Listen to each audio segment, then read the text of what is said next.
ഇത് ഊട്ടിക്കടുത്തുള്ള കോട്ടഗിരി എന്ന സ്ഥലത്തെ ഒരു ഫാമാണ്.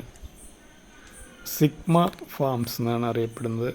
ഇത് കോട്ടഗിരിയിലെ ഈ ഫാം പബ്ലിക്കിന് വിസിറ്റ് ചെയ്യാൻ അനുവദിച്ചിട്ടുണ്ട്. പെർ ഹെഡ് 250 രൂപയാണ്. ഇവിടെ പ്രധാനമായും കൃഷി ചെയ്യുന്നത് സ്ട്രോബെറി, ക്യാരറ്റ് പ്ലാന്റ് ചെയ്ത് വർഷം, പേരയ്ക്ക, അതേപോലെ white Goa, black Goa, daily harvest பண்ண முடியும்.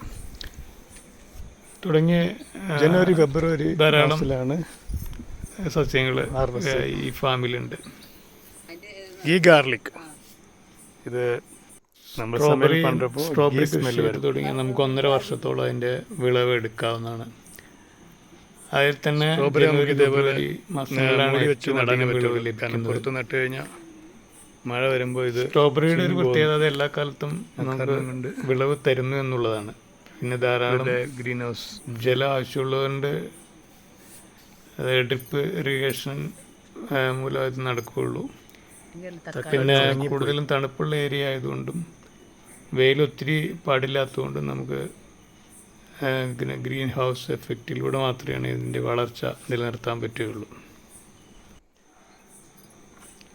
യൂറോപ്പിലെല്ലാം നമുക്ക് വിവിധ തരത്തിലുള്ള ഫാമുകൾ വിസിറ്റ് ചെയ്യാം. അവിടെ പ്രധാനമായി സ്ട്രോബെറി, അതുപോലെ ആപ്പിൾ തുടങ്ങിയ ഫാമുകൾ വിസിറ്റ് ചെയ്യാം. അവിടെ തന്നെ കുട്ടികൾക്ക് കളിക്കാനുള്ള സൗകര്യങ്ങൾ, ചെറിയ ചെറിയ കാഫി ഷോപ്പുകൾ, ഇതെല്ലാം വെച്ചിട്ടാണ് അവർ ഫാം വിസിറ്റ് നടത്തുന്നത്. ഇത്തരത്തിലൊരു ഫാം വിസിറ്റാണ് ഇവിടെ ഈ കോട്ടഗിരിയിൽ ഒരു കോയമ്പത്തൂർ ബേസ്ഡ് ആയിട്ടുള്ള ഇതിൻ്റെ ഓണർ ഇവിടെ തുടങ്ങിയിരിക്കുന്നത്. അദ്ദേഹം തന്നെ അവിടെ താമസിച്ചുകൊണ്ട് തന്നെ ഫാമിലിയായിട്ട് താമസിച്ചുകൊണ്ട് തന്നെ ഫാം നടത്തി പോരുകയാണ്. Bed of paradise. കോട്ടഗിരിയിൽ വന്ന് സിഗ്മ ഫാമിൽ ഫോൺ ചെയ്ത് കഴിഞ്ഞാൽ അദ്ദേഹം സ്റ്റാഫിനെ വിട്ട് നമ്മളെ പിക്ക് ചെയ്യും.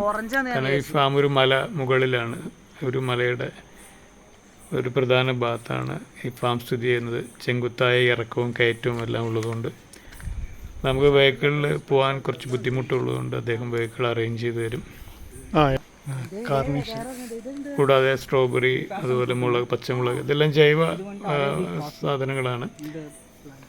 അതിലൊരു ഇൻസെക്ടിസൈഡ്സ് ഉപയോഗിക്കുന്നില്ല. നമുക്കതെല്ലാം അവിടുന്ന് സെയിൽസിൽ കൗണ്ടർ ഉണ്ട്, അവിടുന്ന് പർച്ചേസ് ചെയ്യാം.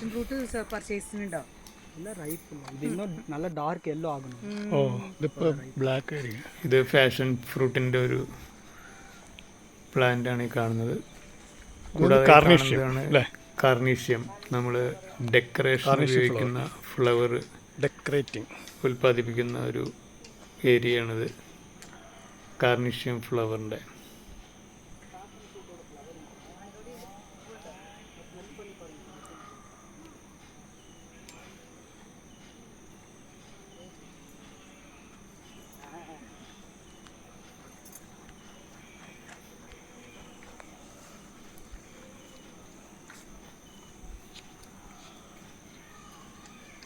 ഇത് നമ്മുടെ പ്ലാന്റ് ആണോ?